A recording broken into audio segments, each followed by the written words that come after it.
New videos every day.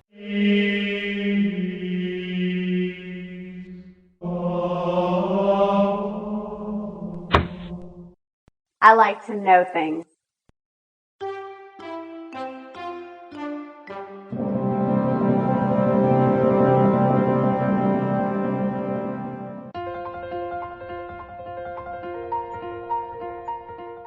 So here's my question for the day. True or false? If you are going to eat healthy, you can only use oils sparingly in your diet because, after all, they are high in fat and high in calories. So pause the video, let me know what you think, true or false, and then restart the video.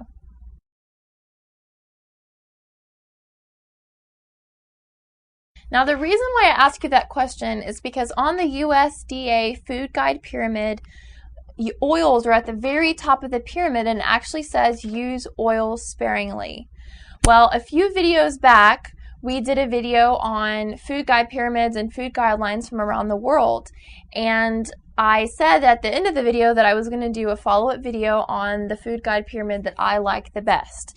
And so that's what we are going to talk about today. We are going to talk about the Harvard Healthy Eating Food Guidelines, Food Guide Pyramid, and guess where the oils are in this guide? Well, they're at the very bottom. They're not at the top like the USDA Food Guide Pyramid, they're at the bottom. So here is the Harvard Healthy Eating Food Guide Pyramid. Now, notice at the very bottom of the pyramid, it says daily exercise and weight control. So that's one of the reasons why I really like these guidelines, is because they are emphasizing daily exercise and weight control. Some of the other pyramids that we've looked at, they have it on the side, or they have it on the bottom, or they just say it in words and not in pictures. So I like that this is actually part of the guidelines for a daily basis. You know, daily exercise, daily weight control. Now look at the next tier up from the exercise. It's split between whole grains and plant-based oils. Now, in comparison to other food guidelines, the entire bottom base of other food guide pyramids are usually all carbohydrates. So I like that this food guide emphasizes a split between carbohydrates and plant-based oils, because really, if the entire base was carbohydrates, I just believe that's too much on a daily basis. Now, they are emphasizing whole grains, not white bread, white pasta. Look at the very top of the pyramid, and it's use sparingly the white bread, the white rice, the white pasta, sweets, desserts, sugar, those types of things. So you cannot count, a white hamburger bun or a white piece of bread or regular pasta as your carbohydrate. Those are things that you only can use sparingly in your diet.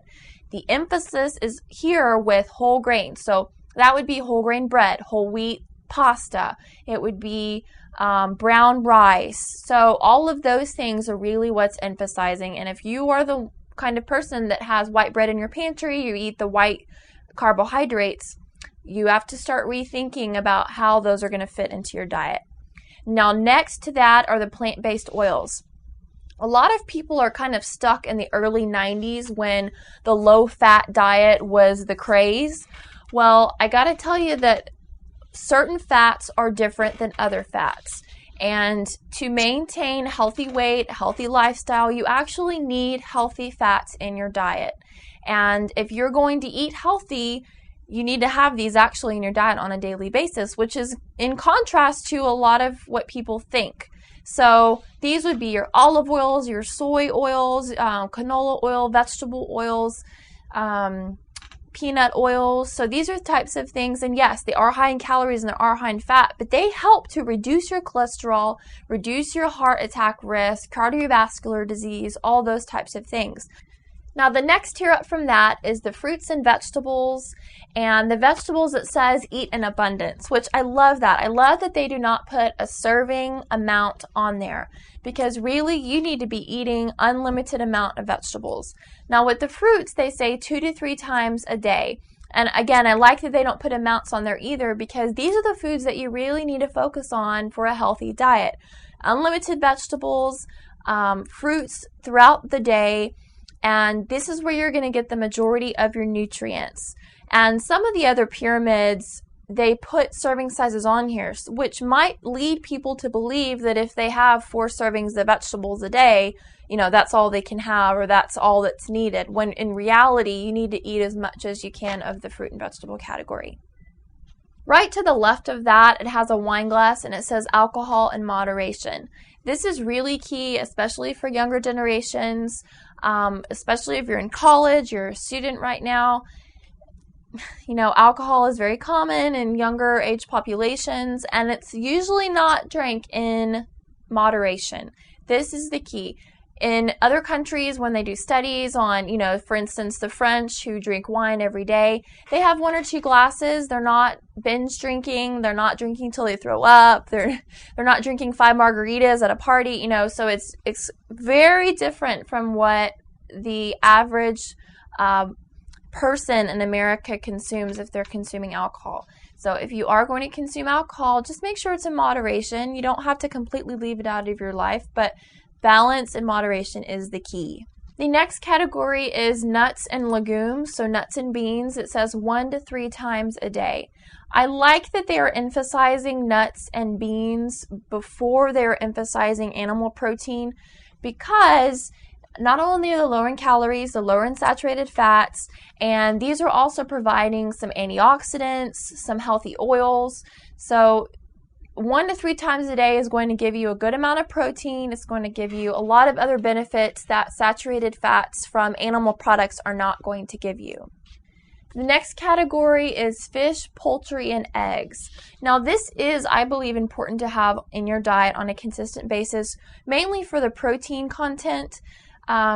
It's easy for people to focus on carbohydrates and not have enough protein in their diet, or be the opposite.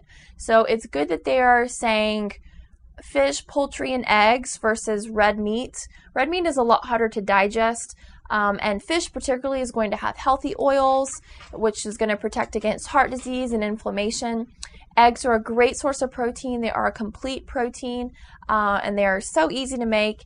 And then your poultry is also a lean fat, lower fat, lean protein choice. So overall, this is a good category, and it says 0 to 2 times a day. So depending on what other foods you're eating in your diet, you can go towards a 0 or you can go towards a 2, but you do have to make sure that you are getting at least some of this in your diet to make sure you're getting enough protein. The category right above that is dairy and calcium, and it even says calcium supplements. It says dairy 1 to 2 times a day, and the reason why they put calcium supplement on there is because the majority of children and even adults do not get enough calcium and vitamin D in their diets. And so with recommending dairy only 1 or 2 times a day, people may not be able to get the adequate calcium, especially if they're lactose intolerant or their absorption of calcium and vitamin D is low. Maybe they're on certain medications. And then right next to that category is the picture of a multivitamin supplement, which I think is actually good. It's kind of like an insurance policy. You want to get the majority of your nutrients and vitamins from foods that you're eating.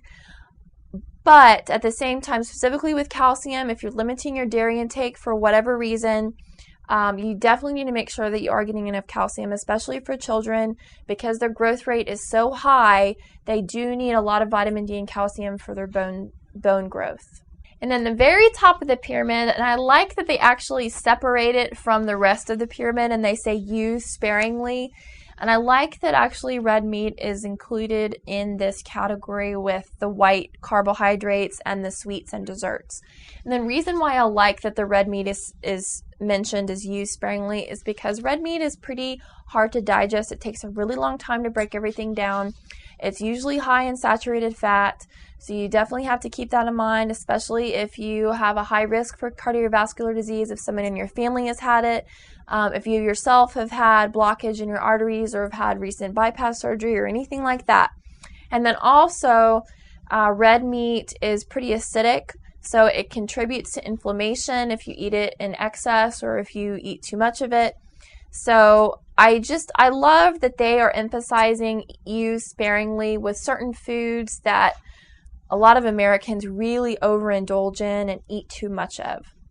So there you have it. This is the Harvard Healthy Eating Food Guide Pyramid, and I love everything that's on this pyramid.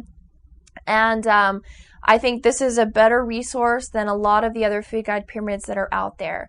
Thank you so much for watching. If you have any questions or comments, please let us know. I love reading everything that you guys write. And keep subscribing because we're going to be putting out more videos. See you next time. Bye-bye. For hundreds of more videos like this one, check out the Psychetruth channel on YouTube.